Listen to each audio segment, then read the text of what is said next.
madaxweyne cabdiqaasim salaad xasan waxa uu magacaabay 3 ra'iisul wasaare. madaxweyne cabdullaahi yuusuf axmed allah uu naxariistay waxa uu magacaabay 2 ra'iisul wasaare. madaxweyne sheekh shariif sheekh axmed waxa uu magacaabay 3 ra'iisul wasaare.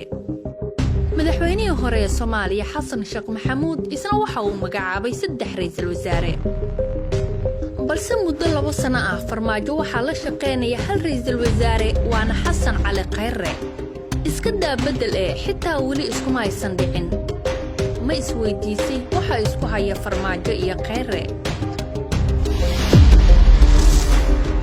xulashada farmaajo iyo khayre waxa qayb ka ahaa aqoon hore oo uu u lahaa. si ka duwan madaxdii isaga ka horeysay looma keenin ra'iisul wasaaraha. tani waxa ay yareysay fursadaha isku dhaca labadooda. farmaajo waxa uu ra'iisul wasaare soo ahaa muddo 6 bil ah xilligii sheekh shariif sheekh axmed kadibna si aan la jeclaysan ayaa loo eriyay. xilligaas waxa uu soo bartay awoodda uu ra'iisul wasaare u baahan yahay si uu shaqada loo egmaday u qabto, taasoo dhalisay in khayre uu u madax baneeyo hawlihiisa.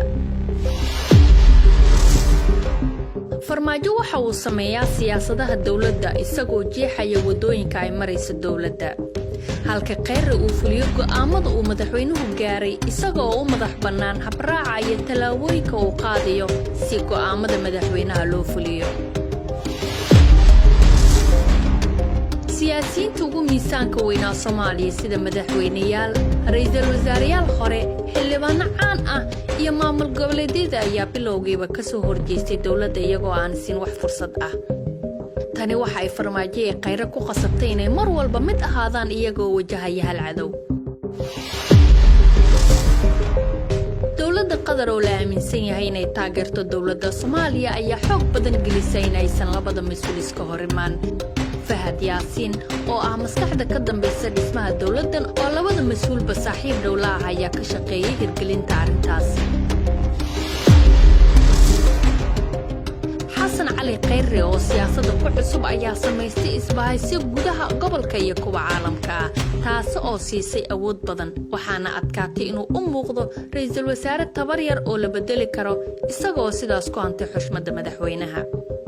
2 sano kadib sideed u aragtaa wada shaqaynta farmaajo iyo khayre? madaxweynayaashii ra'iisul wasaareyaashii dalka soo maray kaalinteed ayaad ka geli lahayd? fikirkaaga noogu reeb qaybta hoose hana hilmaami inaad muuqaalkan laag saarto lana wadaagto saaxiibadaada. mahadsanid.